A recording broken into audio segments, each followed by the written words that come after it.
आमेर कछवाहा खानदान की राजधानी रहा।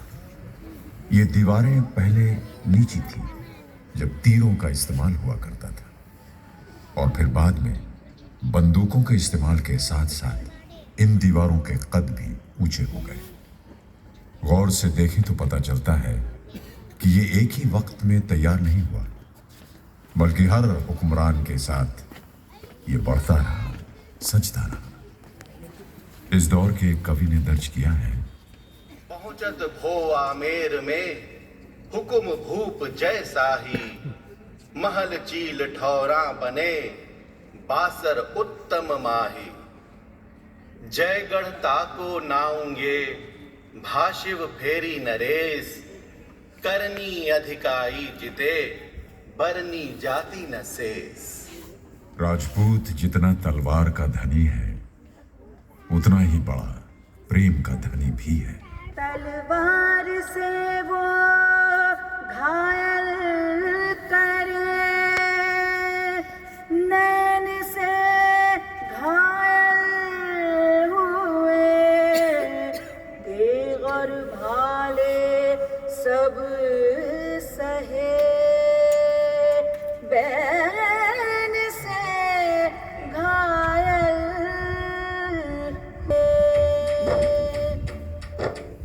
शायद हर बड़े सूरमा में ये दोनों गुण साथ साथ।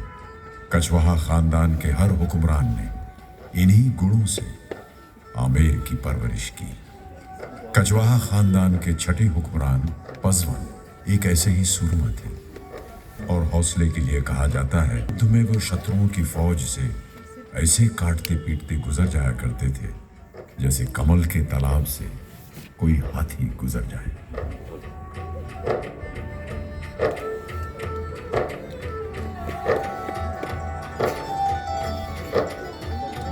कैसे हो रहे हैं?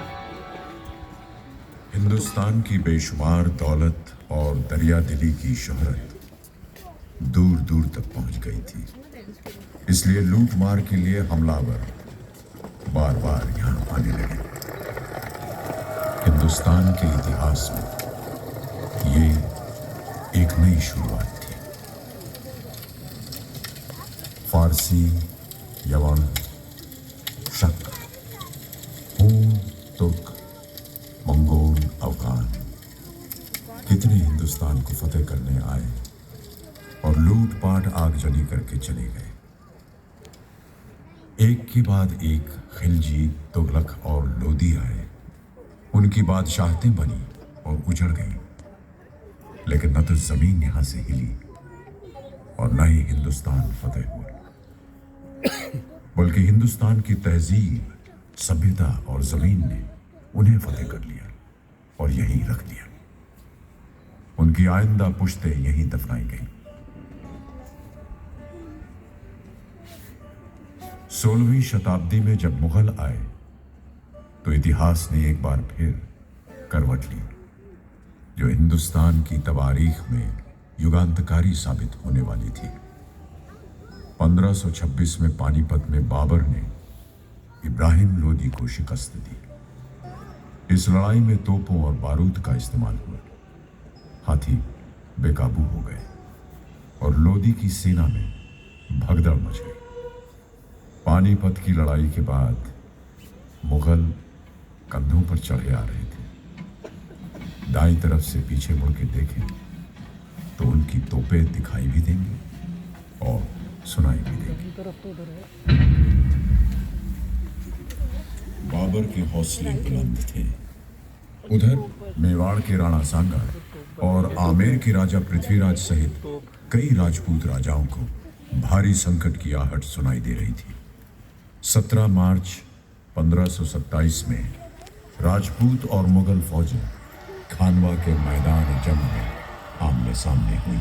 राजपूतों की विशाल कर और उनकी वीरता के बारे में सुनकर बाबर चिंता में पड़ गए, लेकिन उनकी सूझबूझ और अंतिम युद्ध की ललकार से उनकी सेना का मनोबल बढ़ा। फतेह बाबर की हुई और मुगलिया बादशाहत की नींव पड़ी। आमेर के राजा पृथ्वीराज बहुत धार्मिक ख्याल के थे। उनकी एक शादी बीकानेर के राजा लूणकरण की बेटी बालाबाई से हुई, जिन्हें राजस्थान के इतिहास में मीरा के बराबर का दर्जा दिया जाता है। बालाबाई और पृथ्वीराज दोनों श्री कृष्णदास पायहरि के शिष्य बने। श्री कृष्णदास रामानंदी संप्रदाय के प्रमुख और आमेर राजघराने के गुरु बने और आज तक हर शुभ काम में इनको याद किया जाता है। इतिहास में सदियां पांव तले से खिसकती धूप की तरह निकल जाती हैं। 16वीं और 17वीं सदी में मुगल हिंदुस्तान में अपनी सत्ता जमा चुके थे। हिंदुस्तान एक भक्ति भाव से गुजर रहा था। कृष्ण भक्त रहीम और रसखान ब्रज भाषा में दोहों की रचना कर रहे थे। ऊपर पंजाब में नानक की आवाज सुनाई दे रही थी।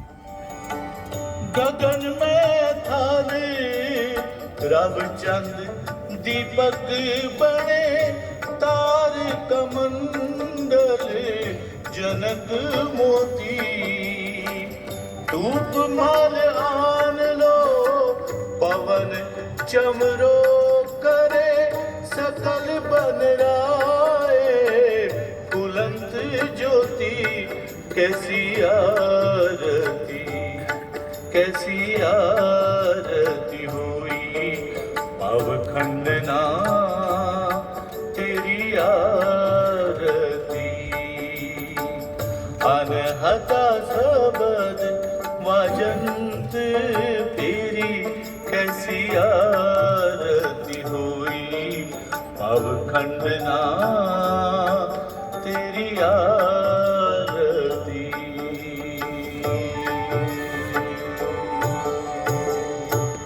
बनारस में तुलसीदास रामचरितमानस की रचना कर रहे थे। रघुकुल रीति सदा चली आए, प्राण जाए पर वचन न जाए। राजस्थान में रविदास और मीरा का एक तारा गूंज रहा था।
प्रेम, दोस्ती और अमन की भावना हवा में रच गई थी। सियासत में भी दोस्ती और समझौतों की आवाज सुनाई दे रही थी। खाना जंगी रोकने का यही एक तरीका था। ख्वाजा जी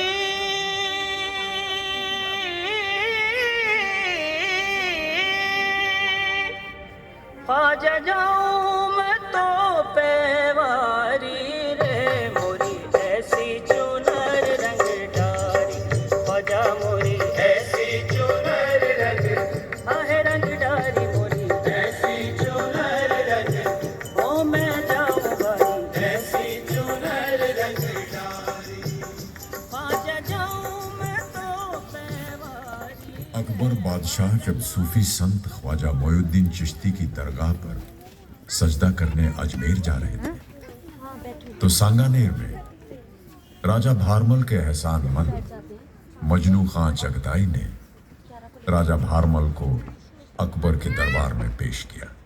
जहां बना ये आमेर के राजा भारमल हैं, राजपूतों में कछवाहा कौम के मुखिया सरदार, तहजीब याफ्ता, नेक, बहादुर, अदब परस्त इंसान हैं। इनकी दिली ख्वाहिश है कि ये आपके ज़ेरे साए में रहें। बहुत खूब। बादशाह बाबर ने फरमाया था कि हिंदुस्तान पर हुकूमत करने के लिए निहायत ज़रूरी है कि यहाँ की हर कौम की तहजीब, उसका मज़हब, उसकी रिवायत, इन सब को इज्जत की नज़र से देखते हुए बग़ैर किसी छेड़छाड़ किए उन्हें महफूज रखा जाए। हर आवाम की ख्वाहिश, उसकी उम्मीद को पूरा किया जाए। हम भी यही चाहते हैं। राजा भारमल, हम आपका इस्तकबाल करते हैं। फरमाइए, आप क्या चाहते हैं? जहांपनाह, मैं चाहता हूं कि अपनी बेटी का हाथ आपके हाथ में दूं।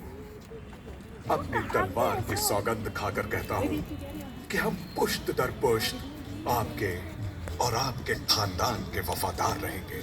हमें आपकी वफादारी पर पूरा यकीन है और ये रिश्ता बाइज्जत मंजूर करके हमें बेहद खुशी होगी।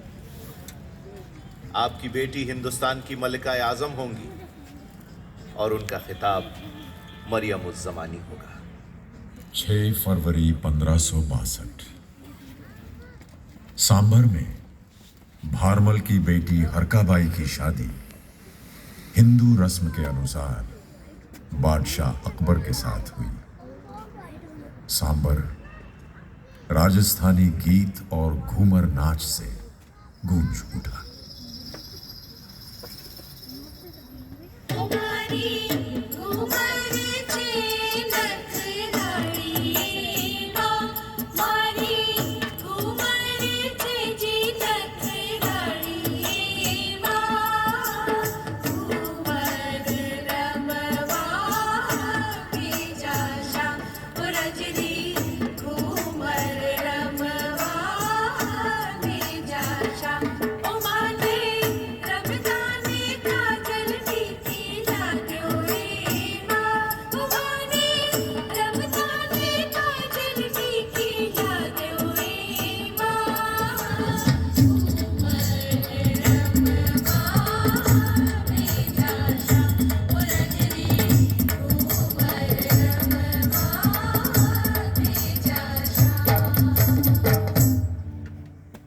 बाबर ने जिस गंगा जमनी तहजीब का जिक्र अपनी वसीयत में किया था, बादशाह अकबर ने उसे बखूबी अंजाम दिया।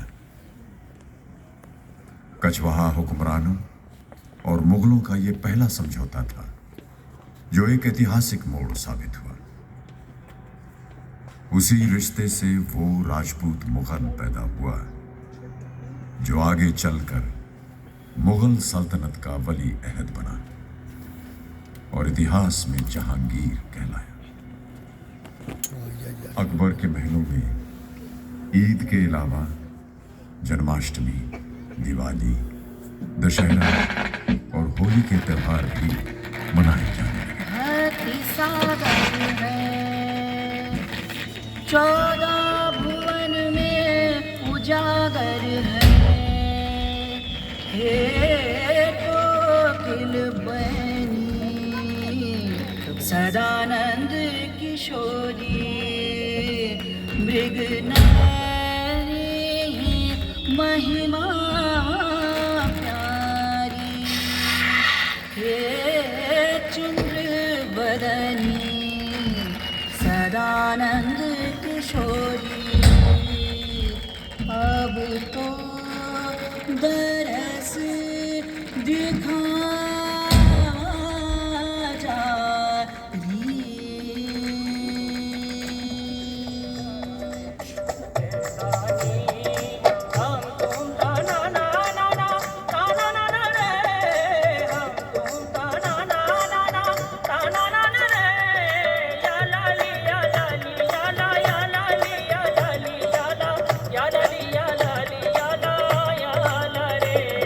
या ला ला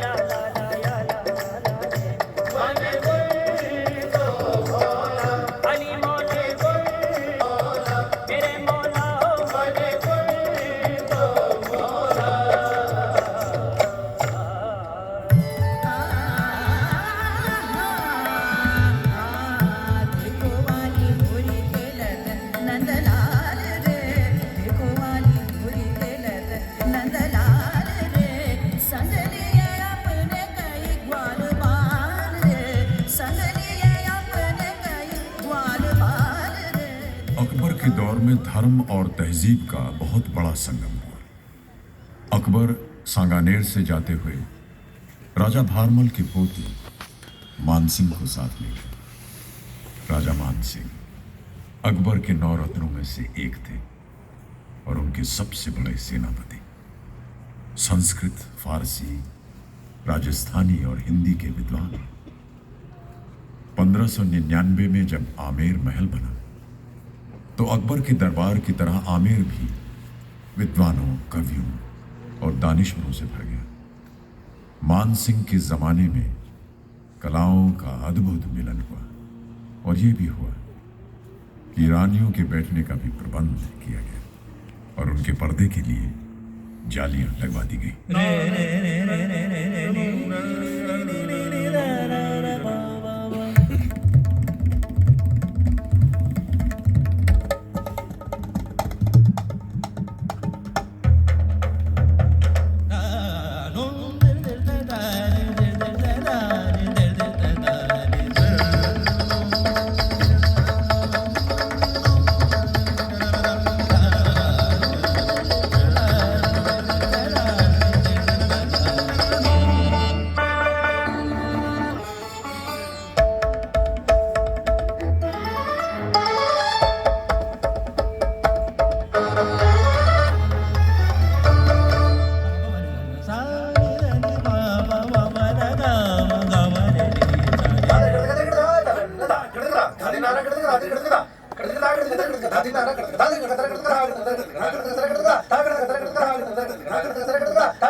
अकबर चाहते थे कि जैसे और राजाओं ने उनकी मातहती को कबूल किया वैसे मेवाड़ के राणा प्रताप भी करें, मगर प्रताप स्वाभिमानी थे। प्रताप को समझाने की जिम्मेदारी राजा मानसिंह को दी गई। उन्होंने खुद प्रताप से खाने की दावत मांगी। ये बात गैर मामूली थी, असाधारण थी। प्रताप ने यह आग्रह मंजूर तो कर लिया क्योंकि घर आए मेहमान की पेशकश को अस्वीकार करना राजपूती शान के खिलाफ था, लेकिन भोजन पर उनके साथ बैठकर खाने से इनकार कर दिया और सरदर्द का बहाना कर लिया। राजा मानसिंह समझते थे। वो भोजन से खड़े हो गए और कहा, हम उनके सरदर्द की दवा तो कर सके हैं, लेकिन इस बददिमागी का इलाज हमारे पास है को नहीं। मेहमान नवाजी नहीं जानते तो थाली परोसकर अपनी मेजबानी की इज्जत तो रख सके हैं। राजपूतों के अंदाज निराले हैं, सूरमाओं के तेवर भी हैं उनमें और धर्म की श्रद्धा भी। राजा मान सिंह ने सामने पड़ी थाली से चावल के चंद दाने उठाए और अपनी पगड़ी में अड़स लिए। रुखसत लेते हुए कहा, हम सामने पड़े अन्न को अछूता छोड़ अन्न देवता का तिरस्कार नहीं कर सकते, लेकिन इसे अपने अधरों से छू भी नहीं सकते। इसलिए अन्न के इन दानों को अपनी दस्तार में रखकर ले जा रहे हैं। मगर एक राजपूत की ये अधर्मी हम भूलेंगे नहीं। हम एक तरफ रिश्ते से बंधे हुए हैं तो दूसरी तरफ फर्ज से। हम तो यही चाहते थे कि बगैर खून खराबे के बात बढ़ जावे, लेकिन थारा ये आज का सलूक हमें हरगिज कबूल नहीं है। इसकी कीमत थाने चुकानी पड़ेगी राणा, और थाने खुद आकर हमसे भेंट करनी पड़ेगी। महाराणा प्रताप का जवाब बहुत स्पष्ट था। भेंट तो जरूर होगी मानसिंह, मगर रणभूमि में। अकबर की शान, प्रताप की आन, मान सिंह का फर्ज। नतीजा हल्दी घाटी की लड़ाई। मुगल फौज का सेनापति मान सिंह और मेवाड़ के सेनापति हकीम खां सूर, दोनों फौजें सन 1576 में हल्दी घाटी के मैदान में आमने सामने हुई और भीषण युद्ध हुआ। इसमें कभी इस ओर तो कभी उस ओर।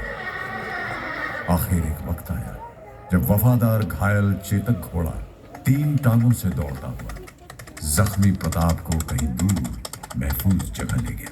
घाटी की लड़ाई में प्रताप हार कर भी जीते। अकबर जो चाहते थे वो हो न सका। हल्दी घाटी की लड़ाई के बाद राजा मान सिंह की जिम्मेदारियां और बढ़ गई। जहां जहां बगावत के सुर उभरे वहां वहां बादशाह अकबर ने इन्हें मुकर्रर किया। यूसुफ चगताई और तमाम कबीलों ने बादशाह अकबर के खिलाफ बगावत का ऐलान कर दिया। मान सिंह ने उन्हें शिकस्त दी और मुगलिया सल्तनत की हुकूमत कायम रखी। जब मान सिंह की कछवाहा फौज काबुल कंधार कूच कर रही थी तो सिंधु नदी उफान पर थी और इंतहा की सर्दी। कुछ लोगों के दिल में और खासकर राजा भारमल के बेटे राजा भगवंत दास के मन में ये अटक पैदा हुआ कि नदी पार करके गैर मुल्क में जाने से धर्म भ्रष्ट हो जाएगा। ये बात बादशाह अकबर को मालूम हुई तो उन्होंने एक दोहा लिखकर भगवंत दास के पास भेजा। समय भूमि को पार की या मैं अटक कहा, जाके मन में अटक है सोई अटक रहा। मन की अटक निकल गई। सिपाहियों ने अपने घोड़े नदी के उफान में डाल दिए।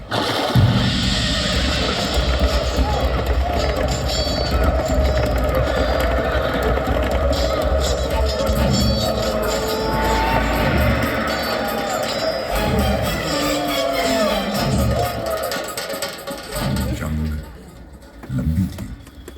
राजा मान सिंह को 6 साल लगे फतेह हासिल करने में। फतेह के बाद चौमू सामोद के ठाकुर मनोहर दास ने अफरीदी, रोशनिया, यूसुफ से तारिकी और गौरी कबीलों के अलग अलग रंग के झंडों को मिलाकर राजा मान सिंह को सौंप दिया, जिससे आमेर का अपना पंचरंगी झंडा बना।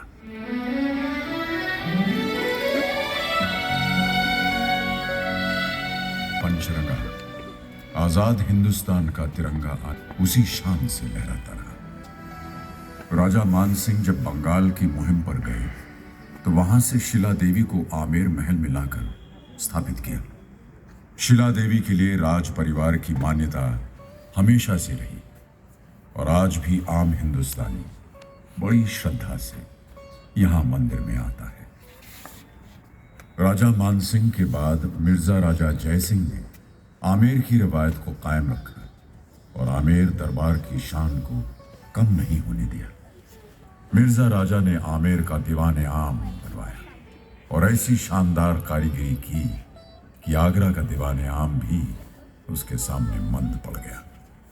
अब भी जहां जहां वक्त ने उसे कुरेदा, मिर्जा राजा के दीवान की शान झलकती नजर आती है। उन्हीं के दरबार में बिहारी लाल हर रोज एक दोहा पढ़ते थे और एक अशरफी पाते थे। या अजुरागी चित्त की गति समझे नहीं कोई, जो जो बूढ़े शाम रंग त्यो त्यो ज्वल हो।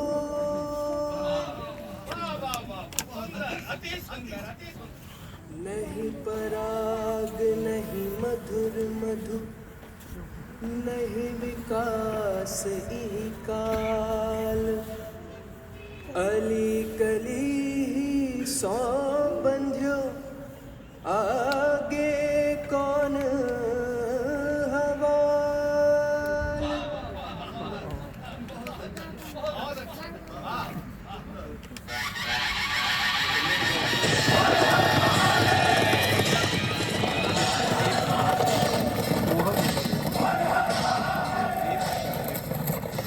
मराठों के हमले दिल्ली और राजस्थान पर बढ़ने लगे थे।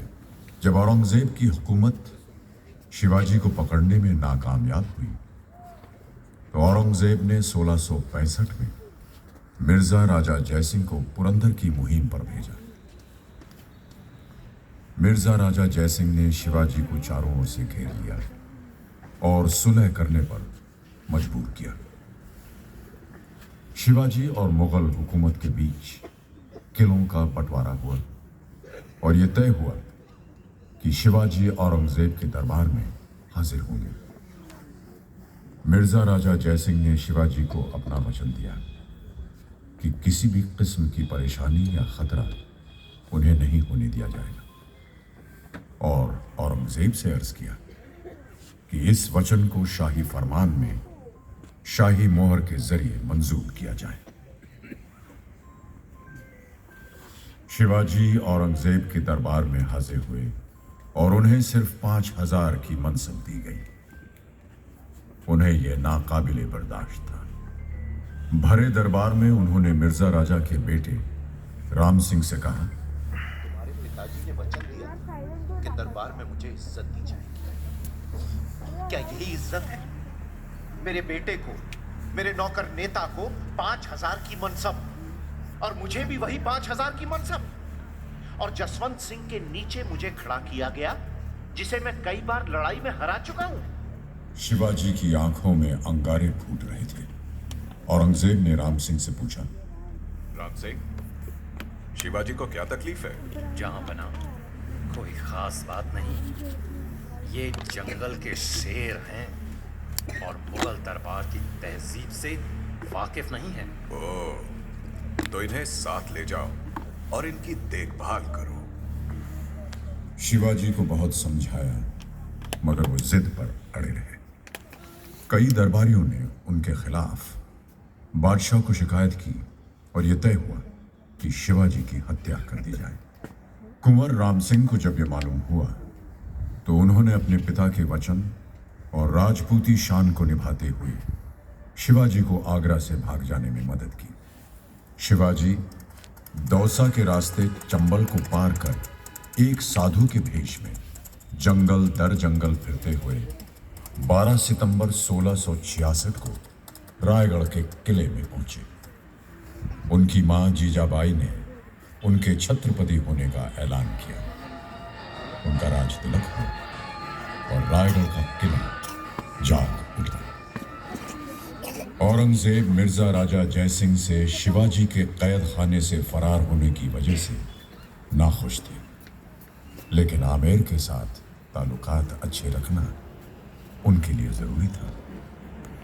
इसीलिए जब सन 1700 में मिर्जा राजा जयसिंह के पोते जयसिंह द्वितीय 12 साल की उम्र में गद्दी पर बैठे तो औरंगजेब ने 1500 जात, 1000 सवार की मनसब और राजा का खिताब अता फरमाया। जयसिंह ने सकरलाना और खुलना की मुहिम पर मुगलिया फौज के साथ बहादुरी दिखाई। जब औरंगजेब को यह मालूम हुआ तो खुश होकर जयसिंह के दोनों हाथ पकड़ लिए और कहा, तू मेरी गिरफ्त में है, बता तू क्या कर सकता है? जहां पना मैं तो सब कुछ कर सकता हूँ। शादी के समय जब मर्द औरत का एक हाथ पकड़ता है तो उसको बहुत कुछ इख्तियारात देता है। हुजूर ने तो मेरे दोनों हाथ पकड़ लिए। मैं सोचता हूँ कि मुझे तमाम इख्तियारात मिल गए। इससे बढ़कर और क्या हो सकता है? सुभान अल्लाह, हम तुम्हारी हाजिर जवाबी से बहुत खुश हुए। तुम वाकई में औरों से सवा हो। राजस्थान के रेगिस्तान भी बड़े खूबसूरत हैं। मुसाफिरों के पांव जितने भी निशान उन पर छोड़ जाएं, हवा के झोंके उन्हें पूंछ के रेत के टीलों से ऐसे साफ कर देते हैं जैसे वहां से कोई गुजरा ही नहीं। जैसे मरुस्थल करवट लेता है, इतिहास भी करवट ले रहा था। मुगलों का जोर कम पड़ रहा था और मराठों का बढ़ने लगा। इसीलिए जब सवाई जयसिंह द्वितीय ने आमेर की हुकूमत संभाली तो उन्होंने राजधानी आमेर के अलावा एक और महफूज जगह पर बदलने का इरादा कर लिया। 18 नवंबर 1727 को एक नए शहर की नींव डाली गई, जयपुर, और अपनी राजधानी आमेर से बदल ली।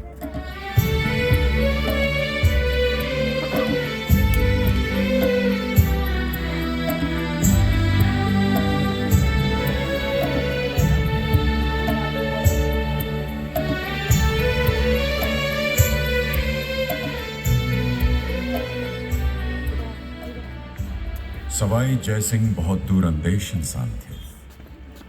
जयपुर हिंदुस्तान का पहला प्लान्ड शहर है जो एक खास खाके के अनुसार बना है। जयपुर की शान आज भी जयपुर जैसी है। हिंदुस्तान के सर पे दस्तार की तरह सजा है। सवाई जयसिंह को ज्योतिष, गणित और साइंस में बहुत दखल था। दिल्ली, जयपुर, बनारस, उज्जैन और मथुरा के जंतर मंतर उन्हीं की देन है।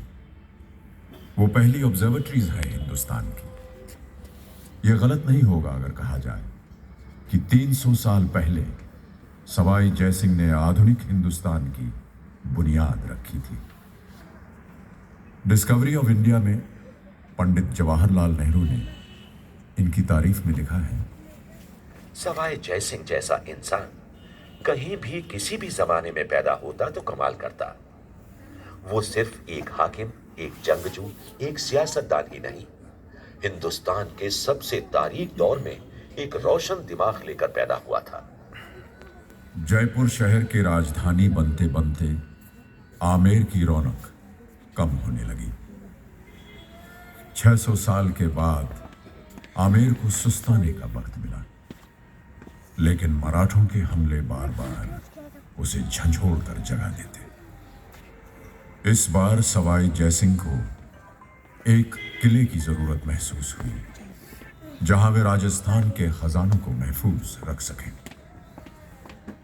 लूट खसूट के लिए बाहर से आए हमलावर ही नहीं, इस देश के अपने भी लोग थे। सन 1734 में सवाई जयसिंह ने नाहरगढ़ किले की तामीर शुरू की। यह किला आमेर के इतना नजदीक है कि लगता है सवाई जयसिंह ने अंगड़ाई ली और एक हाथ पहाड़ के उस कोने पर रख दिया।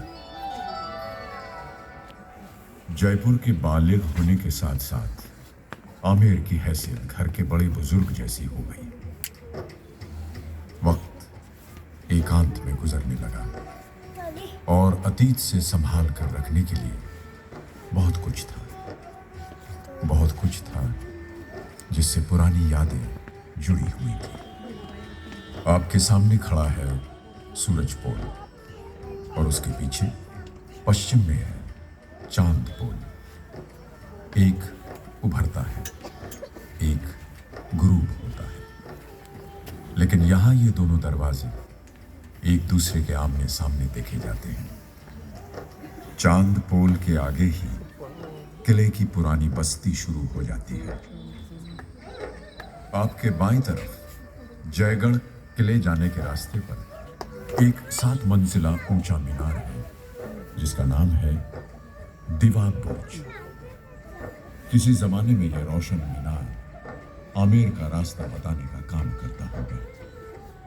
101 सीढ़ियां चढ़नी पड़ती हैं इसकी ऊपरी मंजिल पर पहुंचने के लिए।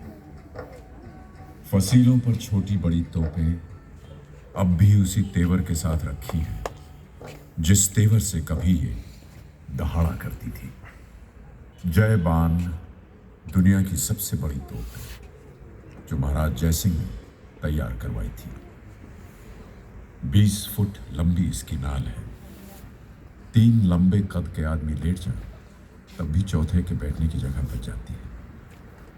रुख बदलने के लिए इसे पहियों पर मोड़ा जाता था और हर पहिए का व्यास 9 फुट का है, यानी 1.5 आदम कद। एक बार चलाने के लिए 100 किलो बारूद भरा जाता था जिसकी मार वहां से चले तो मीलों दूर तक पहुंचे।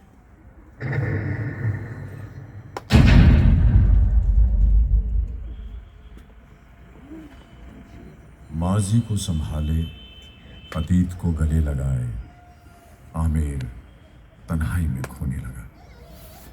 गिरती दीवारों को गाढ़ा सीमेंट तो फिर लग जाता था, पर आती जाती बदलती सरकारों ने इसकी तन्हाई पर कोई गौर नहीं किया। मंदिरों की पूजा पाठ तो चलती रही, लेकिन हुक्मरानों की आमोदरफ्त जयपुर तक ही महदूद रह गई। राजधानी अब जयपुर थी। जयपुर में सब देखा, अंग्रेजों का दौर देखा, आजादी की लड़ाई भी देखी, आजादी भी। लेकिन आमेर दूर के रिश्तेदार की तरह अकेला पड़ गया। बस यूं ही खामोश खड़ा जयपुर को देखता रहा। जयपुर को हिंदुस्तान के सर पर दस्तार की तरह सजते देखा, लेकिन अपनी उदासी को कहां छुपाता। वक्त की बहुत गर्द गिरी सर पे। 2 सदियां गुजर गईं, हुक्मरान आए और चले गए। आखिरकार हिंदुस्तान में लोकतंत्र का दौर आया। आमेर फिर भी इंतजार करता रहा, कोई आएगा। कोई आया। सन 1954 में आमेर को जनता के लिए खोल दिया गया। जनता को अंदर आने की इजाजत दे दी गई।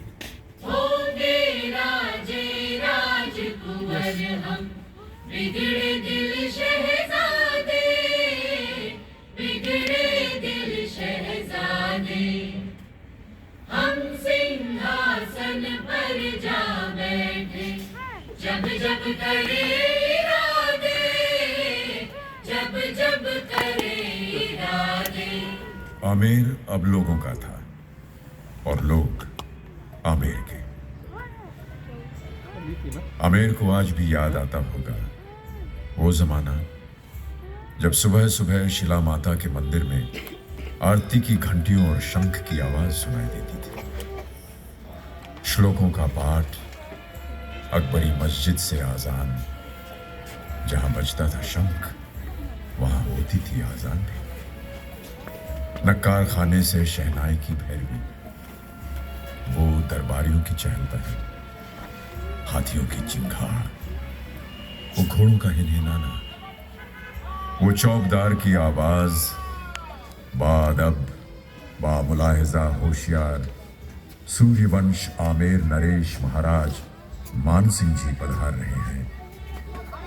वो राजा का दरबार में नामदार होना, वो सियासती बातें, वो रानियों की किलकारी, वो जनाने में गीत, वो दरबार में ध्रुव पद, वो घुंघरू की झनकार। इसकी किस्मत में लिखा है यूं ही चुपचाप खड़ा रहना, यूं ही दौरे जमाने को बदलते देखते रहना। ये गवाह है उस शाही जमाने की शान और शौकत का।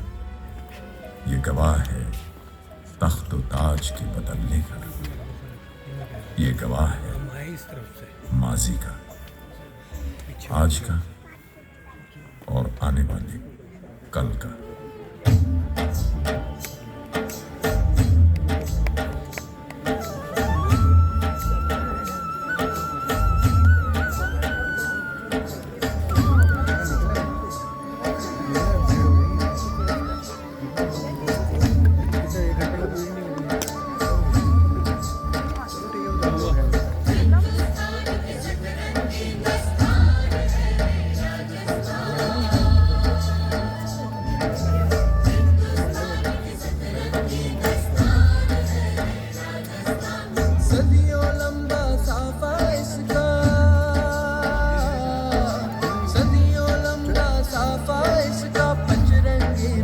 रुको, पूरी लाइटें तो जलने दो, देखने तो सही बात।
सो जाता है।